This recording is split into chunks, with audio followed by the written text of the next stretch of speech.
ताजा ताजा प्रोमो आलाय आणि त्या प्रोमो नंतर अक्षरशः स्थिती अशी आहे की निकी शॉक आणि मराठी माणूस रॉक किंवा निकी कोमात आणि मराठी माणूस जोमात.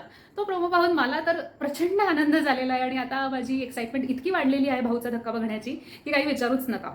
तर तुम्हाला माहितीच असेल की निकीनी काय धुमाकूळ घातलेला आहे बिग बॉसच्या घरात पहिल्याच आठवड्यात. तिचा उद्धटपणा, तिचे शब्द निवडते बोलण्याकरता, ह्या सगळ्यावरून प्रचंड वाद झालेले आहेत आणि मुख्य म्हणजे तिला संपूर्ण महाराष्ट्रातनं हेट मिळतो आहे. अगदी ह्याचबद्दल आपण आजच्या व्हिडिओमध्ये चर्चा करणार आहोत. तर तुम्ही व्हिडिओ शेवटपर्यंत जरूर पहा, चॅनलला लाईक करा आणि सबस्क्राईबसुद्धा करा. तर जसं मी म्हटलं तसं प्रोमो तासा-2 तासापूर्वी रिलीज झालेला आहे आणि त्याच्यात स्पष्ट दिसून येत आहे की रितेश भाऊनी निकीला मराठी माणसाची माफी मागावी असं सांगितलेलं आहे आणि निकीचा चेहरा पडलेला आहे. चांगलंच तिला धारेवरती धरलेलं आहे रितेश भाऊनी आणि हे अगदी ठळकपणे सांगितलेलं आहे की ज्याला नीट बोलता येणार नाही त्याला ह्या घरात स्थान नाही. आणि मराठी माणसाच्या मेंटॅलिटीबद्दल जे अपशब्द तिने वापरले होते त्याबद्दल तिने आत्ताच्या आत्ता माफी मागावी असं त्यांनी सांगितलेलं आहे.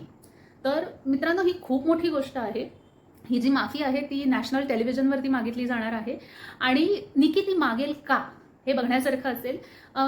मागेल का म्हणजे काय, तिला मागावीच लागेल, कारण की नाहीतर मग तिला घरातनं बाहेर जावं लागणार आहे हे रितेशने स्पष्ट केलेलं आहे. तर मला तर खूप मजा आली हे पाहून. तुम्हाला काय वाटतं तुम्ही मला कॉमेंट्समध्ये जरूर कळवा. दुसरा एक प्रश्न हा आहे की तिला जो धक्का दिलेला आहे भाऊच्या धक्क्यावरती त्याचा काय परिणाम होणार आहे.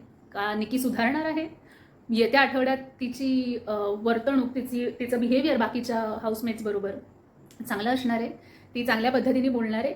तुम्हाला काय वाटतं? मला तर वाटत नाही. मला वाटतं ही केस पालथ्या घडावरती पाणी अशीच असणार आहे, म्हणजे कारण की थोडंफार तसं तिने हिंदी बिग बॉसमध्ये सुद्धा केलेलं होतं. पण फरक हाच आहे की इथे रितेश भाऊ आहे बाबा, इथे रितेश भाऊ आहे, इथे देर इज नो एस्केप. तर बघूया आता ह्या मॅडम माफी कशी मागतायत, ते काय करतायत नेमकं, अजून रितेश भाऊ तिला काय काय सांगतोय. वर्षाताईसारख्या सिनियर आर्टिस्ट बद्दल तिने त्यांच्याबरोबर म्हणजे तिने असे शब्द वापरले, तंगड्यावर करून झोप लावतात आणि तुमची अक्कल कुठे गेलेली वगैरे. तर त्याबद्दल तो काय बोलतो हे ऐकण्यासारखं असेल, बोलतो का नाही बोलतो हाही मुद्दा असेल.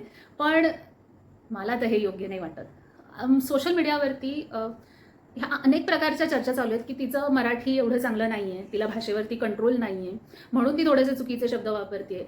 तंगड्या पसरून झोपला होतात असं म्हणायचं असेल, तिने तंगड्यावर करून झोपलात असं म्हटलं. अरे पण त्याचा अर्थ किती बदलतो. आणि जर का मराठी भाषेची एवढी समज नसेल तर मराठी शोमध्ये येऊ नये प्लीज. तुम्ही तुमच्या घरी बसा किंवा जी भाषा तुम्हाला बोलता येते त्या भाषेच्या शोमध्ये जा.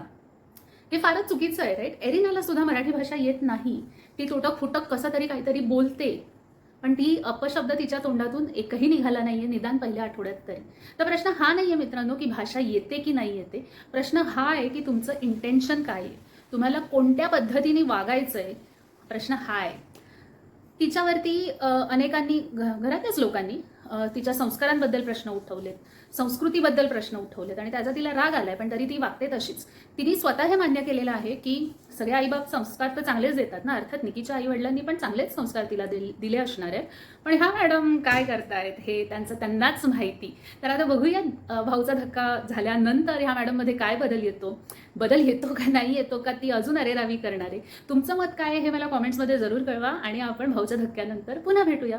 माझ्या चॅनेलला जरूर सबस्क्राईब करा. तोपर्यंत बाय बाय.